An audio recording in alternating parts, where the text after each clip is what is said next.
لیکن یہ تو نقل تھی حسین علیہ السلام کے پس گردن ذبح ہونے کی، جیسا کہ ابراہیم علیہ السلام نے خواب میں دیکھا تھا۔ پھر اپنی آنکھوں پر پٹی باندھی اور ہاتھ میں چھری سنبھالی، پھر وہ دعا پڑھی کہ جس کا بوقت ذبح پڑھنا سنت ابراہیمی اور اسوہ ابراہیمی ہے۔ حضرت ابراہیم علیہ السلام نے جناب اسماعیل کی گردن پر چھری رکھ کر اپنی جانب سے یہ کوشش کی کہ بہت جلد ذبح کر دیں تاکہ باپ کی شفقت حائل ہو کر ذبح کرنے سے روک نہ دے، لیکن اللہ تعالیٰ اس بات پر قادر ہے کہ ایک لمحے کو ہزاروں برس جتنا طویل بنا دے یا ہزاروں سینکڑوں سال کے فاصلے کو ایک لمحے میں تبدیل کر دے۔ بس اسماعیل علیہ السلام کی گردن پر چھری رکھی گئی تھی کہ اللہ تعالیٰ نے اپنی مخلوقات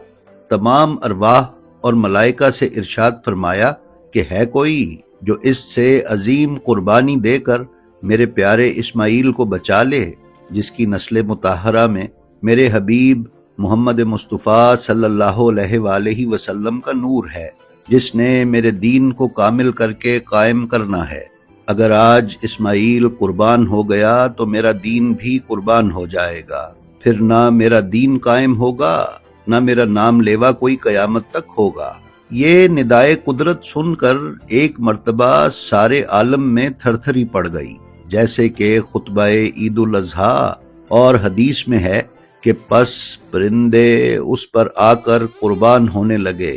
اور زمین اور پہاڑ لرزنے لگے، فرشتوں نے رونا شروع کیا اور وحشی جانور گھبرا کر دوڑنے لگے، اوپر سے آسمان چیخا، نیچے سے زمین چلائی، اس بچے پر رحم و ترس آیا اور اس بزرگ بوڑھے کے صبر کو دیکھ کر سب کے سب حیرت میں ڈوب گئے۔ تمام مخلوقات میں سے کوئی ایسا نہ نکلا جو آگے بڑھ کر کہتا بار الہا اس سے بڑھ کر قربانی دوں گا، تو اس اسماعیل کو بچا لے۔ ہاں، ایک حسین علیہ السلام آگے بڑھے اور بارگاہ رب العزت میں عرض کیا کہ بار الہا تو اپنے حبیب محمد مصطفیٰ صلی اللہ علیہ وآلہ وسلم کے جد اسماعیل کو بچا لے تاکہ تیرا دین قائم و اکمل ہو سکے۔ میں اس سے بڑی اور سب سے بڑی قربانی دینے کو تیار ہوں اور ذبح عظیم بننے کو بھی تیار ہوں۔ اسی بنا پر اللہ کے رسول نے فرمایا کہ حسین منی و انا من الحسین، میں حسین سے ہوں اور حسین مجھ سے ہے۔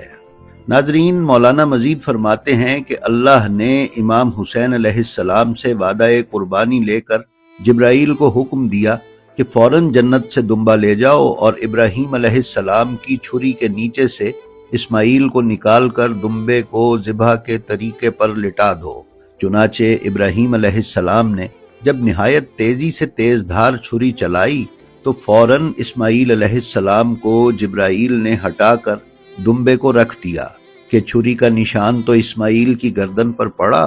لیکن چھری کھال نہ کاٹ سکی اور دمبے کی گردن میں ذبح کرتی ہوئی اتر گئی۔ ناظرین، یہ ہے امام حسین علیہ السلام کا وہ وعدہ جو امام حسین علیہ السلام نے دنیا میں اپنی تشریف آوری سے ہزاروں سال پہلے اللہ کی بارگاہ میں مخلوقات کی محفل میں کیا۔ پھر وقت کا دھارا بہتا رہا اور نبیوں پر نبی دنیا میں تشریف لاتے رہے، یہاں تک کہ حضرت محمد مصطفیٰ صلی اللہ علیہ وآلہ وسلم اور حضرت خدیجہ سلام اللہ علیہا کے مقدس جوڑے سے حضرت فاطمۃ الزہرا سلام اللہ علیہا کا ظہور پرنور ہوا۔ پھر سن 4 ہجری 3 شعبان کو وہ وقت بھی آیا کہ جس کے متعلق جبرائیل نے رسول اکرم کو پہلے ہی مطلع فرما دیا تھا۔ آفتاب وجود مبارک امام حسین نے جمعرات کے دن جناب سیدہ فاطمۃ الزہرا سلام اللہ علیہا کی آغوش مبارک سے طلوع کیا۔ ناظرین، علامہ حیدر عباس نے اپنی کتاب بنیان مرصوص کی جلد اول کے صفحہ 33 پر بیان کیا ہے کہ جب آپ دنیا میں تشریف لائے تو ہاتف غیبی نے یہ ندا دی، اے حسین ابن علی، ثابت قدم رہو، کیونکہ تم میری مخلوق سے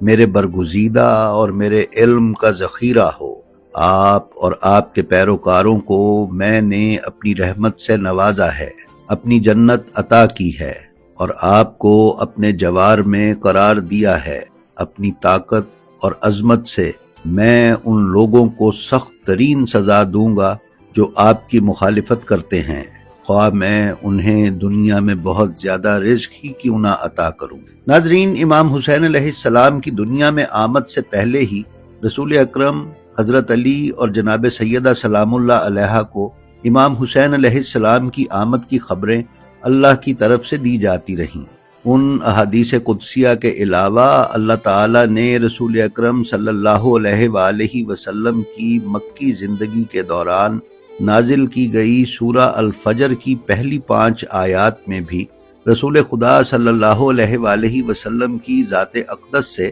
حضرت زہرا سلام اللہ علیہا کے نور کا ظہور، اور پھر حضرت علی و جناب سیدہ سلام اللہ علیہا کے وسیلے سے دنیا میں امام حسین علیہ السلام کے تشریف لانے، نیز کربلا کے 10 دن 10 راتوں اور روز عاشور وقت فجر کو بیان کیا۔ مولانا سید بو علی شاہ زیدی نے کتاب شہادت عظمیٰ کے صفحہ 71 اور 72 پر سورہ الفجر کی ابتدائی 5 آیات کا لفظ بلفظ ترجمہ پیش کیا ہے، جو کچھ اس طرح ہے: قسم ہے مخصوص صبح یعنی عاشورہ کی اور 10 راتوں کی، اور مخصوص جوڑے علی و فاطمہ کی، اور مخصوص اکیلے رسول نور اول صلی اللہ علیہ وآلہ وسلم کی۔ کیا اس سانحے میں عقل والوں کے لیے قسم یعنی دلیل موجود ہے؟ ناظرین، کتاب سیرت سید الشہداء میں عماد الدین اصفہانی عماد زادہ نے صفحہ 25 پر ایک دعا نقل کی ہے اور بیان کیا ہے کہ حضرت امام حسن عسکری علیہ السلام نے اپنے وکیل القاسم بن الاؤ ہمدانی کے لیے توقیع صادر فرمائی کہ امام حسین علیہ السلام کے روز ولادت یہ دعا پڑھیں۔ ناظرین، اس دعا کا آغاز ان جملوں سے ہوتا ہے: اے معبود، میں تجھ سے اس مولود کے حق سے سوال کرتا ہوں جو اس وعدے کے دن پیدا ہوا جس کی شہادت کا وعدہ اس کی ولادت سے پہلے لیا گیا۔